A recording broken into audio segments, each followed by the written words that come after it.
Hello guys, स्वागत है आप सभी का हमारे इस वीडियो में। तो इस वीडियो में हम आपको बताएंगे BA second year fourth semester मध्यकालीन इतिहास के मॉडल पेपर का क्वेश्चन। ठीक है, यदि आप इस मॉडल पेपर को तैयार करके जाते हैं तो आप एग्ज़ाम में इस वीडियो से आप एग्ज़ाम में कुछ क्वेश्चन अटेम्प्ट कर पाएंगे, यानी कि इसमें से आपको बहुत से क्वेश्चन आपके एग्ज़ाम में देखने को मिलेंगे। तो चलिए हम वीडियो को शुरू करते हैं। तो गाइस, इसमें पहला क्वेश्चन दिया गया है, संयुक्त राष्ट्र संघ के प्रथम महासचिव कौन थे। तो संयुक्त राष्ट्र संघ के प्रथम महासचिव त्रिंगवेली थे। कौन थे? त्रिंगवेली थे। ऑप्शन नंबर ए इसका राइट आंसर है। आइए बढ़ते हैं नेक्स्ट क्वेश्चन की तरफ। हमारा नेक्स्ट क्वेश्चन है, तो गाइस, हिरोशिमा पर परमाणु बम कब गिराया गया था। तो हिरोशिमा पर परमाणु बम 6 अगस्त 1945 को गिराया गया था। ऑप्शन नंबर क्या है? हाँ, बी इसका राइट आंसर है। नेक्स्ट क्वेश्चन की तरफ बढ़ते हैं हम। हमारा नेक्स्ट क्वेश्चन है, पर्ल हार्बर पर किस देश ने आक्रमण किया। तो पर्ल हार्बर पर किस देश ने आक्रमण किया? जापान ने। ऑप्शन नंबर क्या है? बी इसका राइट आंसर है। आइए बढ़ते हैं नेक्स्ट क्वेश्चन की तरफ। दोस्तों, हमारा नेक्स्ट क्वेश्चन है, द्वितीय विश्व युद्ध शुरू हुआ था। तो द्वितीय विश्व युद्ध कब शुरू हुआ था? तो इसका राइट आंसर क्या है? द्वितीय विश्व युद्ध कब शुरू हुआ था? तो इसका राइट आंसर है ऑप्शन नंबर बी, सन 1939 में द्वितीय विश्व युद्ध शुरू हुआ था। तो आइए बढ़ते हैं नेक्स्ट क्वेश्चन की तरफ। प्रथम युद्ध के जो है द्वितीय विश्व युद्ध में धुरी शक्तियां कौन थी। द्वितीय विश्व युद्ध में धुरी शक्तियां कौन थी? तो इसका राइट आंसर है जर्मनी, इटली और जापान थी। कौन थी? जर्मनी, इटली और जापान। और दिया है, नाजीवादी नाजीवादी नेता था। तो इनमें से नाजीवादी नेता कौन था? तो इनमें से नाजीवादी नेता कौन था? तो मुसोलिनी था। ऑप्शन क्या है? ए इसका राइट आंसर है। आइए नेक्स्ट क्वेश्चन की तरफ बढ़ते हैं हम। तो गाइस, नेक्स्ट क्वेश्चन है, इटली का फांसीवादी तानाशाह कौन था। इटली का फांसीवादी तानाशाह कौन था? तो इसका राइट आंसर क्या है? इटली का फांसीवादी तानाशाह स्टालिन था। ऑप्शन नंबर क्या है? बी इसका राइट आंसर है। आइए नेक्स्ट क्वेश्चन की तरफ बढ़ते हैं। संयुक्त राष्ट्र संघ में कब शामिल हुआ? भारत संयुक्त राष्ट्र संघ में कब शामिल हुआ? जो हमारा इंडिया है, यानी कि भारत, जो संयुक्त राष्ट्र संघ में कब शामिल हुआ? तो इसका राइट आंसर क्या है? ऑप्शन नंबर सी, 31 अक्टूबर सन 1945 को हमारा भारत 31 अक्टूबर सन 1945 को हमारा भारत यानी कि संयुक्त राष्ट्र संघ में शामिल हो गया। आइए बढ़ते हैं नेक्स्ट क्वेश्चन की तरफ। संयुक्त राष्ट्र संघ में हिंदी में भाषण देने वाले प्रथम भारतीय कौन थे? तो संयुक्त राष्ट्र संघ में हिंदी में भाषण देने वाले प्रथम राष्ट्रपति कौन थे? अटल बिहारी वाजपेयी। कौन थे? अटल बिहारी, हाँ सॉरी, कौन थे? इसका राइट आंसर क्या है? अटल बिहारी वाजपेयी थे। ऑप्शन नंबर क्या है? सी इसका राइट आंसर है। नेक्स्ट क्वेश्चन की तरफ बढ़ते हैं हम।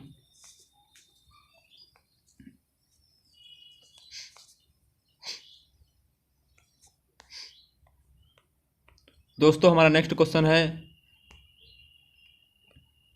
पुनः जागरण का शाब्दिक अर्थ क्या होता है। पुनः जागरण का शाब्दिक अर्थ क्या होता है? तो इसका राइट आंसर है, पुनः जागरण का शाब्दिक अर्थ कहते हैं पुनरुत्थान या पुनर्जन्म होता है। ऑप्शन नंबर ए इसका राइट आंसर है।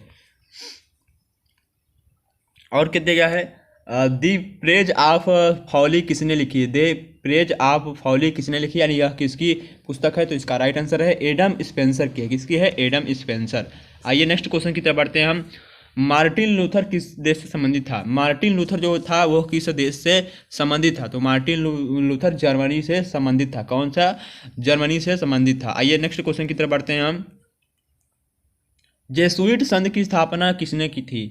जेसुइट संघ की स्थापना किसने की थी? तो चार्ल्स वी ने, यानी कि चार्ल्स पांचवें ने की थी जेसुइट संघ की स्थापना। तो ऑप्शन नंबर ए इसका राइट आंसर है। नेक्स्ट क्वेश्चन की तरफ बढ़ते हैं हम। हमारा नेक्स्ट क्वेश्चन है, स्विट्जरलैंड में धर्म सुधार आंदोलन किसने प्रारंभ किया था? तो किसने प्रारंभ किया था? तो इसका राइट आंसर क्या है? काल्विन। किसने प्रारंभ किया था? तो स्विट्जरलैंड में धर्म सुधार आंदोलन मार्टिन लूथर ने प्रारंभ किया था। तो ऑप्शन नंबर क्या है? सी इसका राइट आंसर है। नेक्स्ट क्वेश्चन की तरफ बढ़ते हैं हम।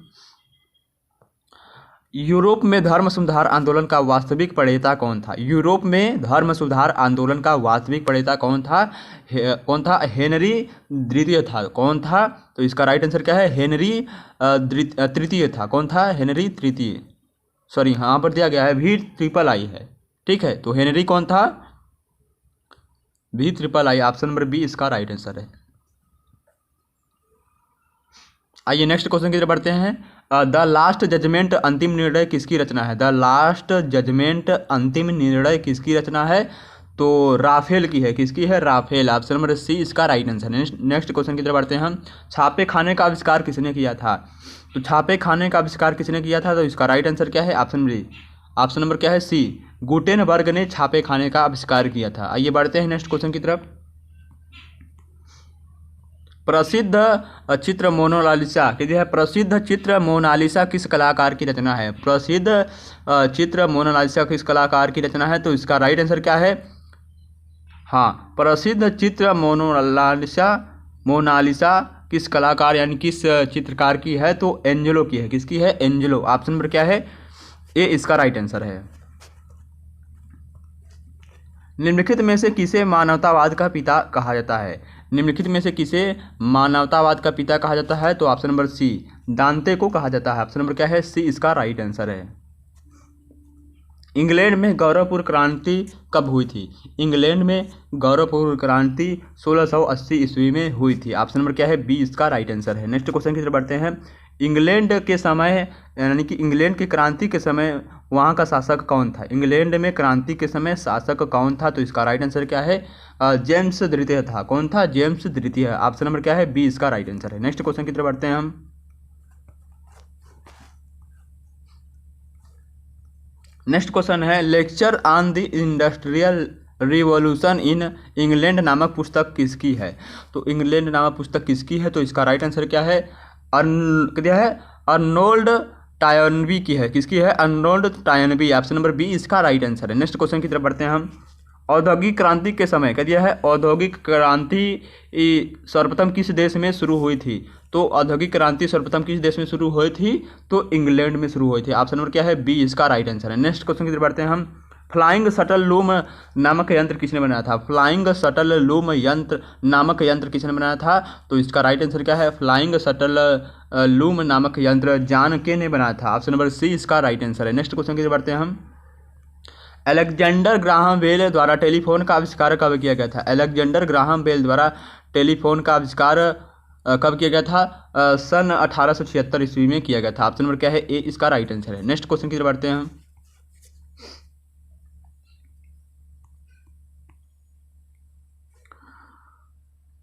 नेक्स्ट क्वेश्चन है गाइस हमारा, औद्योगिक क्रांति के सर्वाधिक लाभान्वित होने वाला देश कौन था? औद्योगिक क्रांति से सर्वाधिक लाभान्वित होने वाला देश कौन था? तो इसका राइट आंसर क्या है? ऑप्शन नंबर कौन सा होगा? ऑप्शन नंबर डी इसका इंग्लैंड था। अमेरिका के स्वतंत्रता के समय इंग्लैंड का शासक कौन था? अमेरिका के स्वतंत्रता के समय इंग्लैंड का शासक कौन था? तो जॉर्ज तृतीय था। ऑप्शन नंबर क्या है? सी इसका राइट आंसर है। नेक्स्ट क्वेश्चन की तरफ बढ़ते हैं हम। स्वतंत्र अमेरिका का राष्ट्रपति कौन था? यानी कि स्वतंत्र अमेरिका का प्रथम राष्ट्रपति कौन था? तो इसका राइट आंसर क्या है? स्वतंत्र अमेरिका का प्रथम राष्ट्रपति जॉर्ज वाशिंगटन था। ऑप्शन नंबर ए इसका राइट आंसर है। नेक्स्ट क्वेश्चन की बढ़ते हैं हम। फ्रांस में राष्ट्रीय सम्मेलन ने राजतंत्र समाप्ति की घोषणा कब की? फ्रांस में राष्ट्रीय सम्मेलन ने राजतंत्र की समाप्ति की घोषणा कब की? तो इसका राइट आंसर क्या है? 21 सितंबर सन 1792 में की। 21 सितंबर सन 1792 में राष्ट्रीय सम्मेलन मतलब राजतंत्र की समाप्ति हो गई।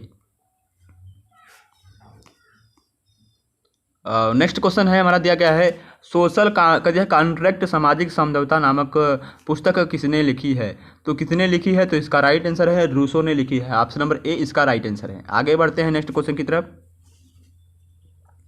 मैं ही राज्य हूँ। कौन है? मैं ही राज्य हूँ यह कथन किसका है? तो मैं ही राज्य हूँ यह कथन किसका है? तो यह कथन लुई 14वां का है। ऑप्शन नंबर बी इसका राइट आंसर है। नेक्स्ट क्वेश्चन की तरफ बढ़ते हैं हम।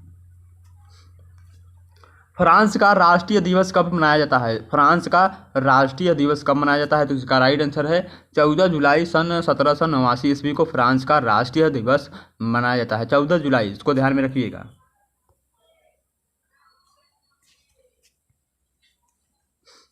स्वतंत्रता, समानता और बंधुत्व जुड़ा हुआ है। तो स्वतंत्रता, समानता और बंधुत्व किससे जुड़ा हुआ है? स्वतंत्रता, समानता और बंधुत्व किससे जुड़ा हुआ है? तो इसका राइट आंसर है फ्रांसीसी क्रांति के साथ जुड़ा हुआ है। ऑप्शन नंबर क्या है? बी इसका राइट आंसर है।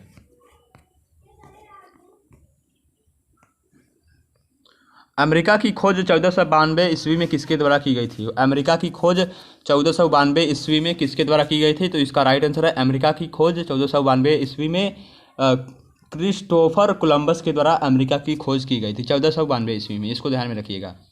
उत्तरी अमेरिका में दिया गया है, उत्तरी अमेरिका में इंग्लैंड का पहला उपनिवेश किसके शासनकाल में स्थापित हुआ? उत्तरी अमेरिका में इंग्लैंड का पहला उपनिवेश किसके शासनकाल में स्थापित हुआ? तो इसका राइट आंसर क्या है? 35 का राइट आंसर क्या होगा? ऑप्शन नंबर कौन से? ऑप्शन नंबर ए, जेम्स प्रथम। उत्तरी अमेरिका में इंग्लैंड का पहला उपनिवेश जेम्स प्रथम के शासनकाल में स्थापित हुआ है। आइए नेक्स्ट क्वेश्चन की बढ़ते हैं हम। बोस्टन टी पार्टी की घटना कब हुई थी? यानी कि बोस्टन टी पार्टी की घटना घटित कब हुई थी? तो इसका राइट आंसर है 16 दिसंबर 1773 ईस्वी को। 16 दिसंबर 1773 ईस्वी को बोस्टन टी पार्टी की घटना घटी थी। तो इसको ध्यान में रखिएगा, 16 दिसंबर 1773। जून 1815 ईस्वी के किस युद्ध में नेपोलियन की हार हुई? जून 1815 के किस युद्ध में नेपोलियन की हार हुई? तो इसका राइट आंसर क्या है? वाटरलू। ऑप्शन नंबर ए इसका राइट आंसर है।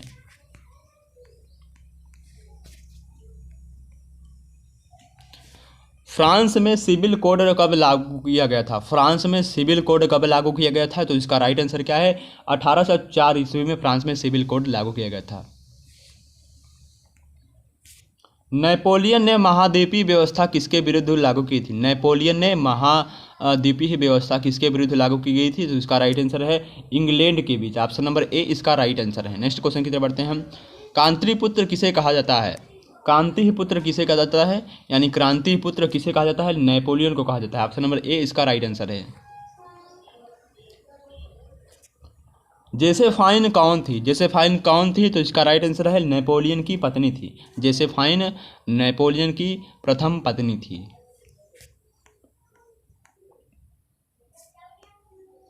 नेपोलियन का जन्म कहाँ हुआ था? तो नेपोलियन का जन्म कहाँ हुआ था? तो इसका राइट आंसर क्या है? नेपोलियन का जन्म कोर्सिका में हुआ था। ऑप्शन नंबर ए इसका राइट आंसर है।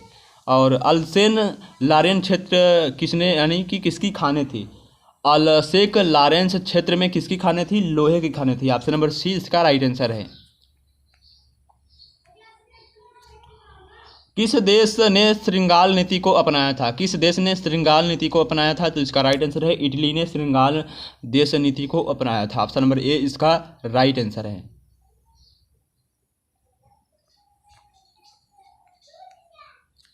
यह है फ्रैंकफर्ट की संधि कब हुई थी? फ्रैंकफर्ट की संधि कब हुई थी? 10 मई 1871 को फ्रैंकफर्ट की संधि हुई थी। ऑप्शन नंबर ए इसका राइट आंसर है। नेक्स्ट क्वेश्चन की तरफ बढ़ते हैं हम। रक्त और लौह नीति का प्रवर्तक कौन था? रक्त और लौह नीति का प्रवर्तक कौन था? ओटो वान बिस्मार्क था। कौन था? ओटो वान बिस्मार्क। ऑप्शन नंबर बी इसका राइट आंसर है। काबूल का प्रधानमंत्री था, यानी कि काबूल प्रधानमंत्री था, तो एक प्रकार का क्या था? तो काबूल प्रधानमंत्री है। इसका राइट आंसर क्या होगा? सार्डिनिया। ऑप्शन नंबर डी इसका राइट आंसर है। यदि इसमें आपको काबूल प्रधानमंत्री कौन था, यदि इसका आंसर आपको गलत लग रहा है तो कमेंट बॉक्स में बता सकते हैं।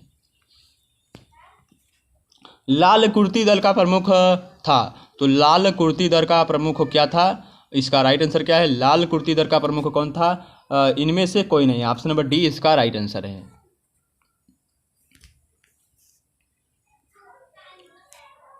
और क्या दिया गया है? यंग इटली की स्थापना किसके द्वारा की गई थी?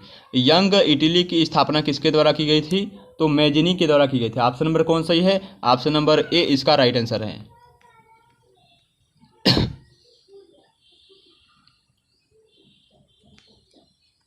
आइए नेक्स्ट क्वेश्चन की तरफ बढ़ते हैं हम। दिया है कार्बोनारी नामक क्रांतिकारी संस्था का गठन कब हुआ? कार्बोनारी नामक क्रांतिकारी संस्था का गठन कब हुआ? तो इसका राइट आंसर क्या है? इटली से हुआ। कहाँ से हुआ? इटली से हुआ। राइन संध में कितने राज्य थे? राइन संध में कितने राज्य थे? तो इसका राइट आंसर है राइन संध में 39 राज्य थे। ऑप्शन नंबर सी इसका राइट आंसर है। नेक्स्ट क्वेश्चन की तरफ बढ़ते हैं हम।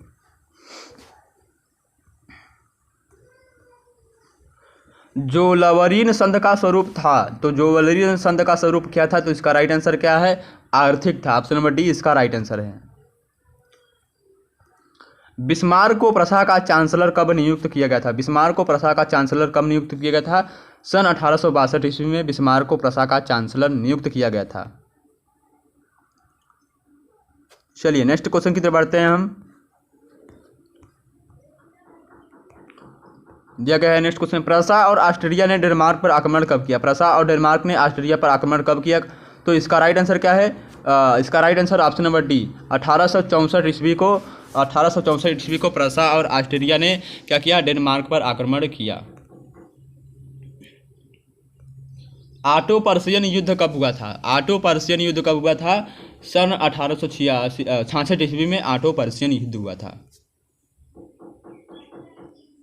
प्रसा ने फ्रांस को किस युद्ध में पूर्णतः पराजित किया? प्रसा ने फ्रांस को किस युद्ध में पूर्णतः पराजित किया? तो इसका राइट आंसर क्या है? ऑप्शन नंबर बी, सेडान के युद्ध में। चलिए नेक्स्ट क्वेश्चन की तरफ बढ़ते हैं हम। जर्मनी और फ्रांस के मध्य किस स्थान पर संधि हुई? जर्मनी और फ्रांस के मध्य किस स्थान पर संधि हुई? पेरिस की संधि। ऑप्शन नंबर क्या है? सी इसका राइट आंसर है। नेक्स्ट क्वेश्चन क्या है गाइस? हमारा दिया गया है शांति संधि के आधार के लिए 14 सूत्रीय योजना किसने पेश की थी? किसने की थी? तो इसका राइट आंसर क्या है? यानी कि शांति संधि के आधार के लिए 14 सूत्रीय योजना किसने प्रस्तुत की थी? वुडरो विल्सन ने किया था। ऑप्शन नंबर डी इसका राइट आंसर है। वर्साय की संधि कब हुई थी? वर्साय की संधि 28 जून 1919 को हुई थी। 28 जून 1919 को वर्साय की संधि हुई थी। प्रथम विश्व युद्ध के कारण क्या थे? उपयुक्त में से सभी। ऑप्शन नंबर डी इसका राइट आंसर है। आर्कड्यूक ऑफ फर्डिनेट किस देश का युवराज था? आर्कड्यूक ऑफ फर्डिनेट किस देश का युवराज था? ऑस्ट्रिया का युवराज था। ऑप्शन नंबर बी इसका राइट आंसर है। जर्मनी ने प्रथम विश्व युद्ध में कब आत्मसमर्पण किया? जर्मनी ने प्रथम विश्व युद्ध में कब आत्मसमर्पण किया? तो इसका राइट आंसर क्या है?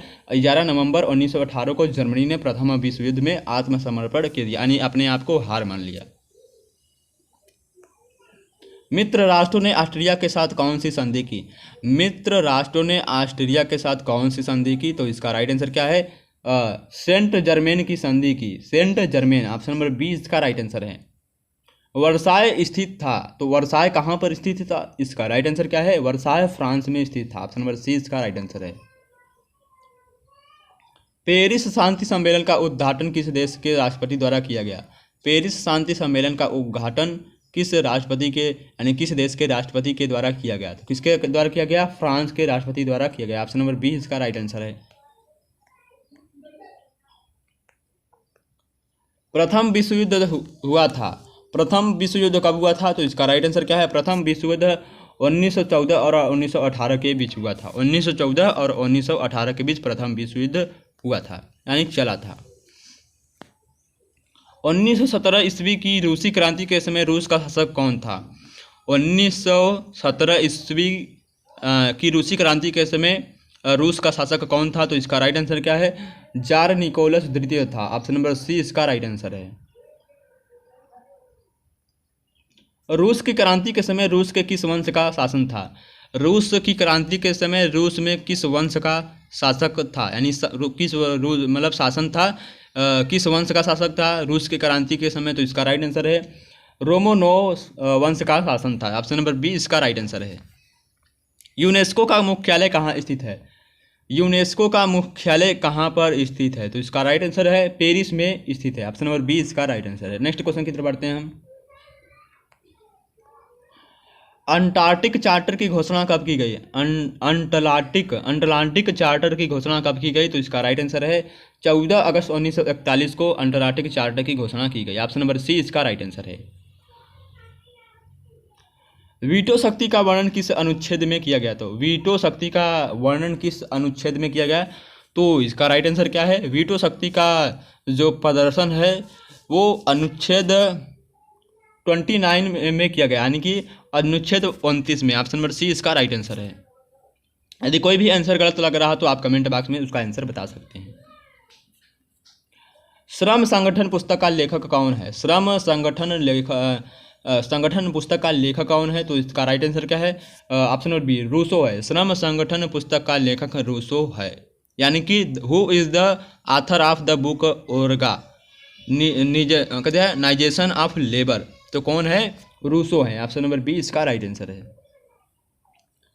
आइए नेक्स्ट क्वेश्चन की तरफ बढ़ते हैं हम। मानव अधिकारों की सार्वभौम घोषणा को संयुक्त राष्ट्र संघ ने किस तिथि को ग्रहण किया था? तो किस तिथि को ग्रहण किया था? 10 दिसंबर 1948 तिथि को ग्रहण किया था। ऑप्शन नंबर डी इसका राइट आंसर है। अंतर्राष्ट्रीय न्यायालय में कितने न्यायाधीश हैं? अंतर्राष्ट्रीय न्यायालय में कितने न्यायाधीश हैं? तो इसका राइट आंसर है अंतर्राष्ट्रीय न्यायालय में कितने न्यायाधीश हैं? तो 15 न्यायाधीश हैं। कौन है? 15 न्यायाधीश। ऑप्शन नंबर डी इसका राइट आंसर है। नेक्स्ट क्वेश्चन की तरफ बढ़ते हैं हम। संयुक्त राष्ट्र संघ का प्रधान कार्यालय स्थित है? संयुक्त राष्ट्र संघ का प्रधान कार्यालय न्यूयॉर्क में स्थित है। ऑप्शन नंबर बी इसका राइट आंसर है। तो गाइस ये थे महत्वपूर्ण इंपॉर्टेंट क्वेश्चन आपके BA second year 4th semester मध्यकालीन इतिहास के लिए। तो ये थे 75 महत्वपूर्ण इंपॉर्टेंट क्वेश्चन। महामैराथन क्लास है यह। यदि आप इस वीडियो को देखकर जाते हैं तो आप अपने मतलब इस वीडियो को देख के जाएंगे तो आप अपने एग्ज़ाम का प्रिपरेशन अच्छा से कर लेंगे, यानी कि आप एग्ज़ाम में पास होकर आएंगे। तो बहुत से क्वेश्चन इस वीडियो में से आपके एग्जाम में आएंगे। तो धन्यवाद। चलिए नेक्स्ट वीडियो मिलते हैं। इस वीडियो को ज़्यादा से ज़्यादा लोगों के साथ शेयर करिए।